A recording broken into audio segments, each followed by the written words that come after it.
महान कौन होता है? जो इन सबसे ऊपर हो गया होता है, जिसको किसी भी तरह का अहंकार नहीं होता। वो समझिए कि वो सामान्य व्यक्ति नहीं है। कोई व्यक्ति सोने के महलों में रहने से महान नहीं हो सकता। महानता कौन किसके पास होती है? जिसने अपने मन को जीता होता है, जिसने अपने अहंकार को जीता होता है, जो विनम्रता की मूर्ति होता है। और इसलिए वाणी क्या कह रही है? पाँव मासूक के आशिक पिए रस धोए धोए। राज्य के चरणों का रस क्या है? जैसे किसी को कहा जाए,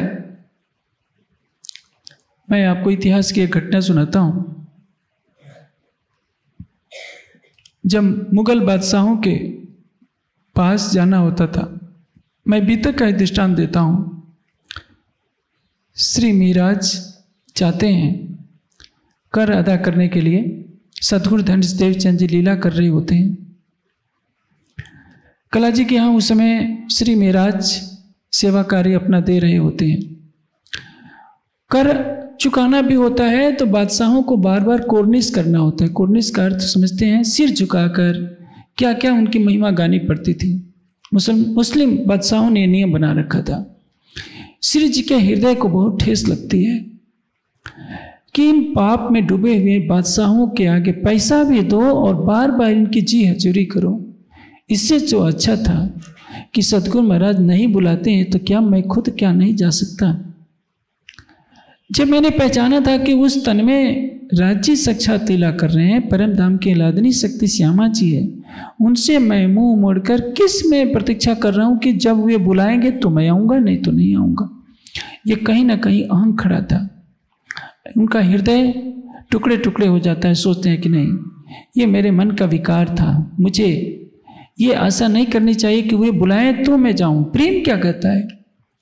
प्रेम का अधिकार किसको होता है? जिसने अपना सर्वस्व लुटा दिया हो वही प्रेम का अधिकार पा सकता है। इसलिए पाँव मासूक के आशिक पिए रस धोए धोए। सामान्य व्यक्ति को कहा जाए कि तुम मेरे पैर धोकर पियो तो क्या कहेगा? मैं पागल हूं? वो गर्दन कटा देगा। जो स्वाभिमानी जातियां हैं, जितने लड़ाकू जाति मर सकती हैं लेकिन अपने स्वाभिमान को बेच नहीं सकती। अकबर के दरबार में एक बार एक राजपूत जो राणा प्रताप का सैनिक था, किसी कारण से उसको जाना पड़ा। जब अकबर के दरबार में गया तो उसने पगड़ी उतार ली और तब सिर झुकाया। उसने कहा अकबर ने कि तुमने सैनिक पगड़ी क्यों उतार ली? कहता है कि ये पगड़ी राणा प्रताप की दी हुई है, इसलिए मैंने पगड़ी को उतार लिया कि मेरा सिर भले ही झुक जाए लेकिन राणा प्रताप की पगड़ी नहीं झुकनी चाहिए। इसको कहते हैं स्वाभिमान। देखिए, स्वाभिमान और अभिमान दोनों में अंतर है। अभिमान किसका होता है? रूप का होता है, विद्या का होता है, धन का होता है, पद प्रतिष्ठा का होता है। स्वाभिमान क्या होता है? स्वयं का अस्तित्व का। मैं बिन मैं मरे नहीं, मैं को मारना मैं। एक तो हक की मैं है, मैं अक्षरातीत की हूं, ये बात कभी नहीं भूलनी चाहिए। संसार की जितनी मैं है उस सबको हटा दीजिए कि मैं धनवान हूँ, अच्छे पद वाला हूँ, पद प्रतिष्ठा वाला हूँ, मेरे जैसा कोई सुंदर नहीं है, मेरे जैसा कोई बुद्धिमान नहीं है। ये सब माया की चीज़ें हैं। ये काल के काल में सब कुछ समाप्त हो जाने वाली है।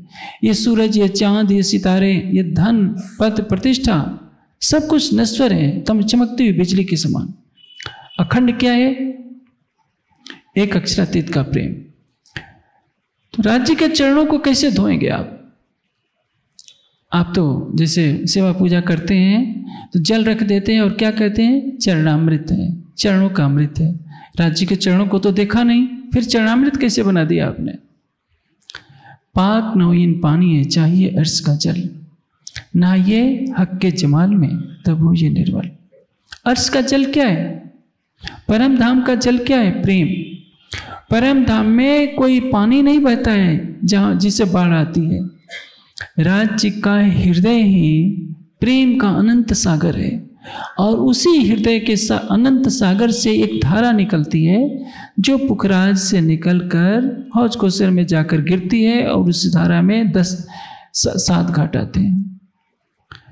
राज्य के हृदय का बहता हुआ रस है, उस राज्य के प्रेम में आप डुबकी लगाइए, नहाइए हक के जमाल में। राज्य की शोभा में, नख से सिख तक की शोभा को दिल में बसाने का प्रयास कीजिए, चरणों को दिल में बसाने के प्रयास कीजिए।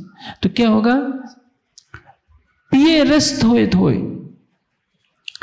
एक तो जो चरणामृत है, यदि बाहरी रूप से मान लीजिए यहाँ परमहंस महाराज श्री रामरतन दास जी आ जाए तो वो किसी को पैर तो धोने नहीं देंगे, लेकिन मान लीजिए अकेले में कभी आपने पा लिया, कहे कि महाराज जी मैं तो आपके चरण को धोऊंगा ही, आपने जिद कर ली तो पीने भी नहीं देंगे। हो सकता है आप नजर बचाकर अपना काम कर जाएं, लेकिन जिसको पहचान नहीं है वो मर तो जाएगा। कोई जबरन पैर धुला कर दे तो पीना नहीं चाहेगा, क्योंकि उसका स्वाभिमान अटकता है।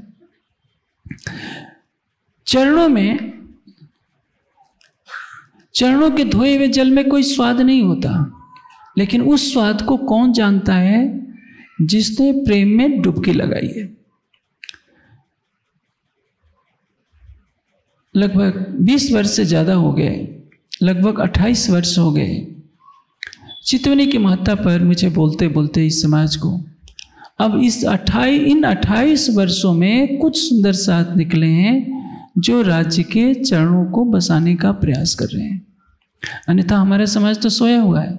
उसी चौपाई को पढ़ते हैं जो आज मैंने चौपाई बोली है, पाँव मासूक के आशिक पिए रस धोए धोए। आशिक किसको कहते हैं? जिसके रोम रोम में उसका प्रीतम बसा हो। आप आशिक तभी हैं, राज्य के प्रेमी तभी कहला सकते हैं जब आपके हृदय के रोम रोम में आपका प्रीतम बसता है, लेकिन आप उसको कभी दिल में बसाते ही नहीं, कभी ध्यान में नहीं रहते, तो उस विरह और प्रेम की पीड़ा का, प्रेम के रस को आप क्या जान सकते हैं? मीराबाई ने एक बहुत ऊंची बात कही है वाणी में, उसी को सिद्ध करने वाली एक बहुत महत्वपूर्ण चौपाई है कि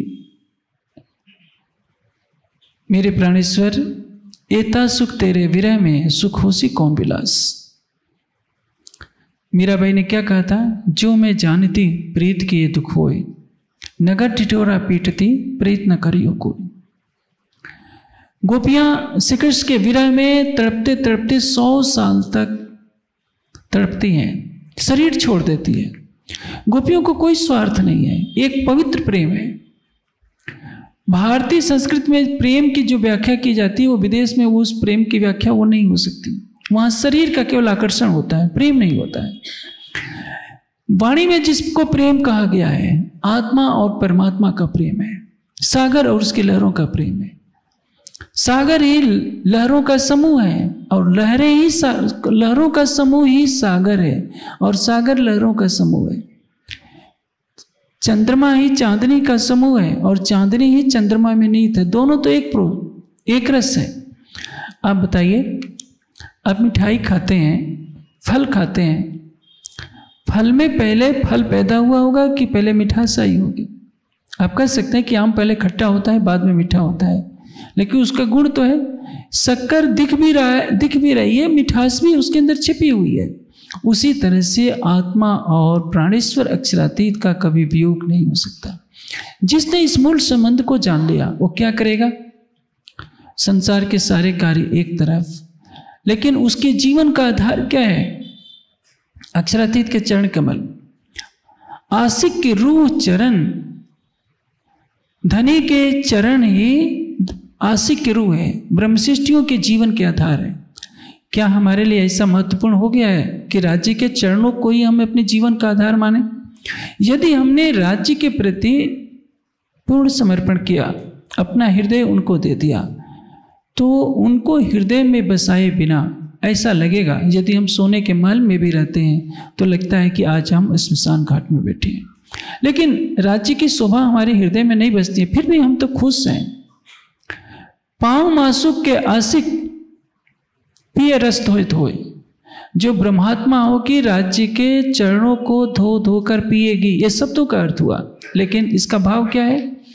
जो आशिक, जो परम धाम की ब्रह्मात्मा है, वो क्या करेगी? पिए रस धोए धोए। चरणों के धोने से उसमें क्या रस का अर्थ क्या होता है? आनंद। आप अंगूर खाते हैं, खट्टा लगता है, क्या कहते हैं? ये बेकार है, इसमें कोई रस नहीं है। रस का अर्थ क्या होता है? आनंद।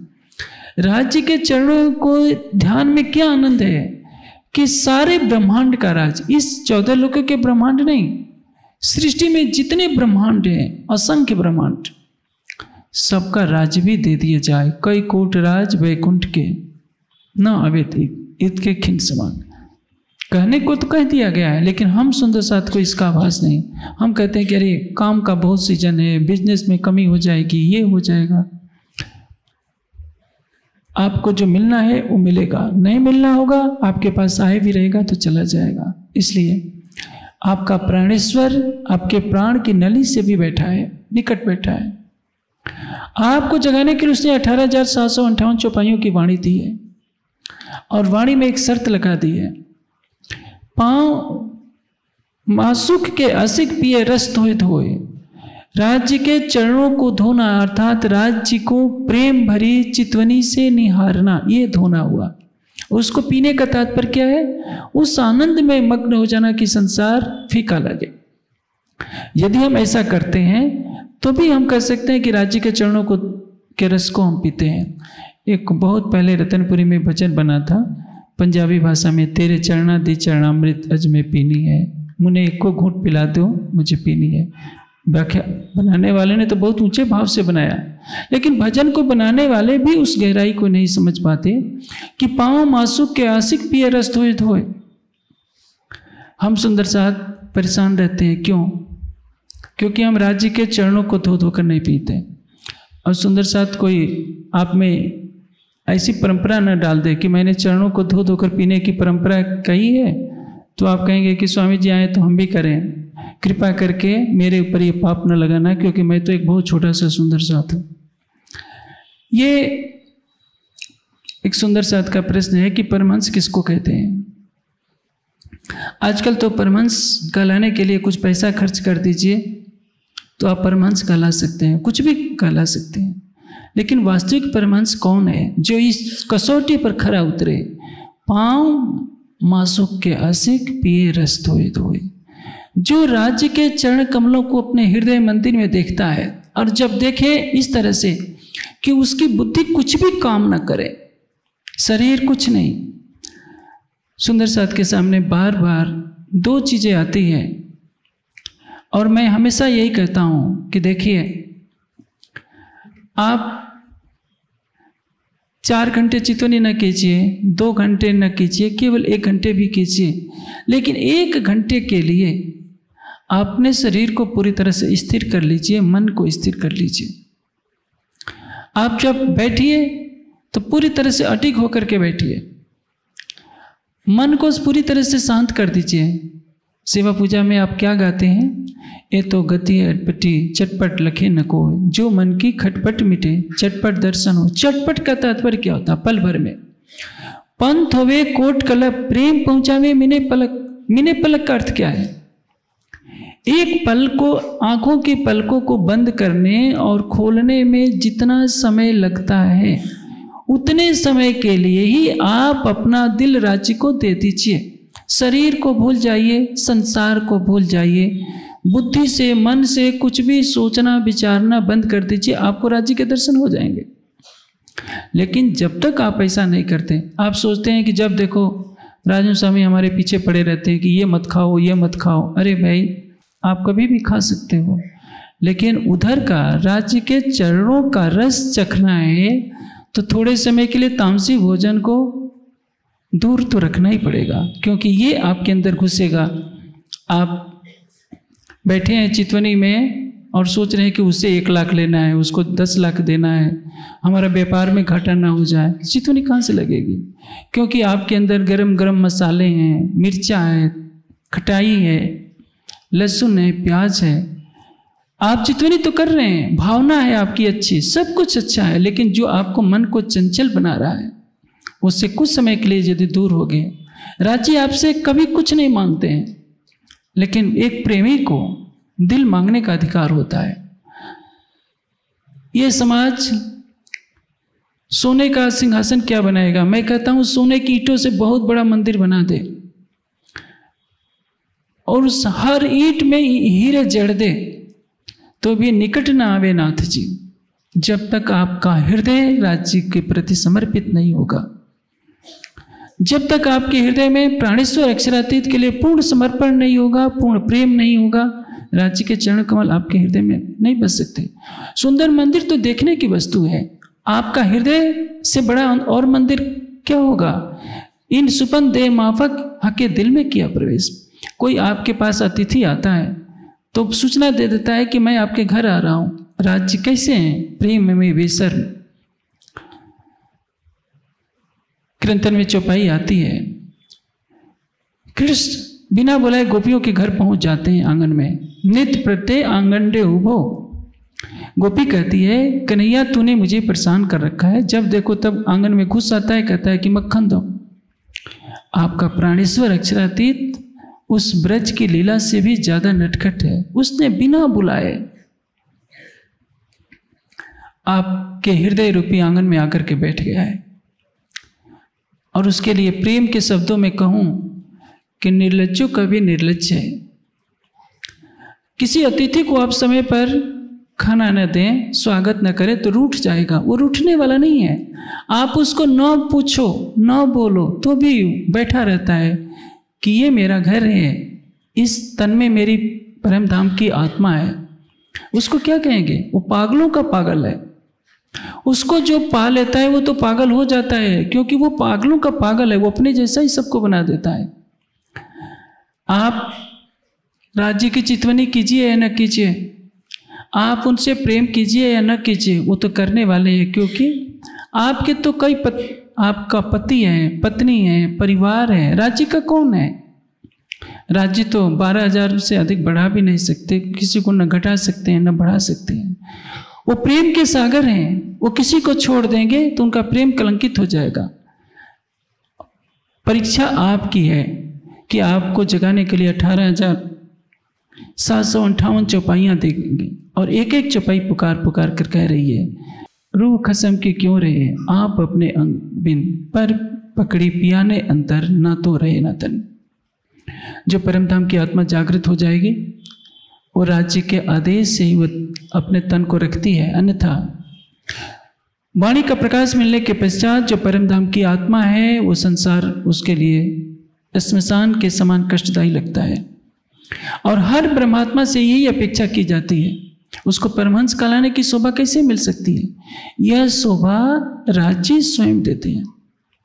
जानो तो राजी रखो, जानो तो दलगीर, या पाक करो हादीपना, या बैठाओ माहे तकसी। पाक करो, हादीपना का अर्थ क्या है? सबको निर्देशित करने वाला हादी बना दीजिए, सदगुरु के रूप में प्रतिष्ठित कर दीजिए, परमहंस कहलाइए। ये कौन करेगा? ये समाज शोभा नहीं देता है, ये शोभा केवल मूल स्वरूप देते हैं। और ये तब होगा जब आप अपने आराध्य को, अपने प्राणेश्वर को, अपने जीवन के आधार को अपने हृदय मंदिर में बसा लीजिए।